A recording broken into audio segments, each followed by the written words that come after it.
ஸ்ரீ தாமிரபரணி மாஹாத்மியம் 6ஆம் அத்தியாயம். சம்பகா தேவியின் கதை. சுகபிரம்ம முனிவர் வேதவியாச முனிவரிடம் பராசக்தி அங்கு தோன்றிய விவரங்களை விளக்குமாறு வினவினார். வியாசமா முனிவர் அந்த கதையை விவரித்தார். பிரளயத்தின் போது எதுவும் இல்லை. திடீரென்று பிரம்மமாகிய நாத சத்தம் வெளிப்பட்டது.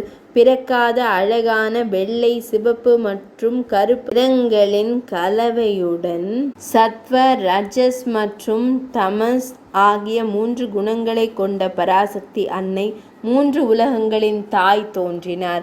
மாயையின் சக்தியால் அவள் 3 குழந்தைகளை படைத்தாள். தலைமுறைக்கு பிரம்மா, வாழ்வாதாரத்திற்கு விஷ்ணு, அழிவிற்கு ருத்ரன் மற்றும் அவர்களை அவர்களின் பணிகளில் ஈடுபடுத்தினாள். 3 சக்திகளும் இங்கே ஒன்றாக இருந்ததால் இந்த இடம் திரிகூடம் என்று அறியப்பட்டது. திரிகூடம் அதன் பெயரை பல்வேறு உண்மைகளிலிருந்தும் பெறுகிறது. 3 வேதங்களின் வடிவமாக இங்கிருந்து ஆசீர்வதிக்கப்பட்ட பிரபஞ்சத்தாய் ஒவ்வொரு யுகத்திலும் அவர் இங்குள்ள சிலையில் சைத்தன்யத்தை தூண்டி திரிமூர்த்தியாகவே செயல்படுகிறாள். பழங்காலத்தில் புகழ்பெற்ற அசுர நிசும்பனின் மாமாவாக இருந்த உதும்பரர் என்ற அசுரன் ஒருவர் இருந்தான். தேவியுடன் நடந்த போரில் சும்பனும் நிசும்பனும் இறந்தபோது உடும்பரர் ஓடிப்போய் மலைய பர்வதத்தை அடைந்தார். மலையின் அடிவாரத்தில் உள்ள ஒரு குகையில் மாளிகைகள் கொண்ட ஒரு நகரத்தை மாயாசுரனால் அமைக்கச் செய்தார். அவர் காலப்போக்கில் வலிமை பெற்று இரவில் நல்லவர்களை துன்புறுத்தினார். பல முனிவர்கள் துர்கா தேவியிடம் அடைக்கலம் புகுந்து அவளை வணங்கினர்.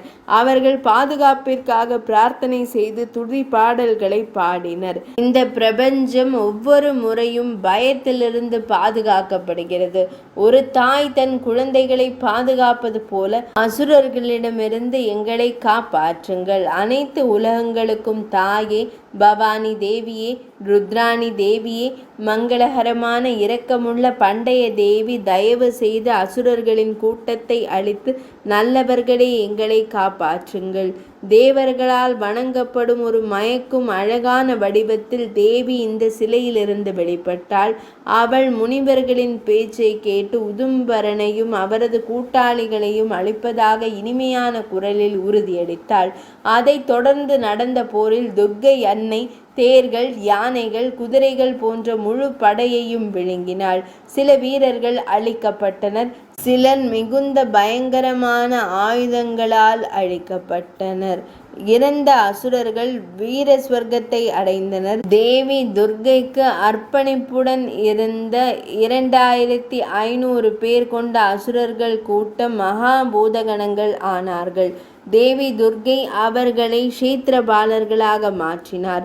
குகையில் உள்ள உதும்பர நகரம் சித்தர்களுக்கு ஒரு ஓய்விடமாக மாறியது. தேவி துர்க்கை முனிவர்களிடம் அங்கு நிரந்தரமாக வசிப்பதாகவும் தன்னை வணங்கும் அனைவரின் பிரார்த்தனைகளையும் நிறைவேற்றுவதாகவும் உறுதியளித்தார். பூமியில் தர்மம் அழிக்கப்படும் போதெல்லாம் நான் பொருத்தமான வடிவத்தை எடுத்து அந்த துன்பத்தை நீக்குவேன். இவ்வாறு கூறிய துர்க்கை அன்னை சிலையில் மறைந்து விட்டார்.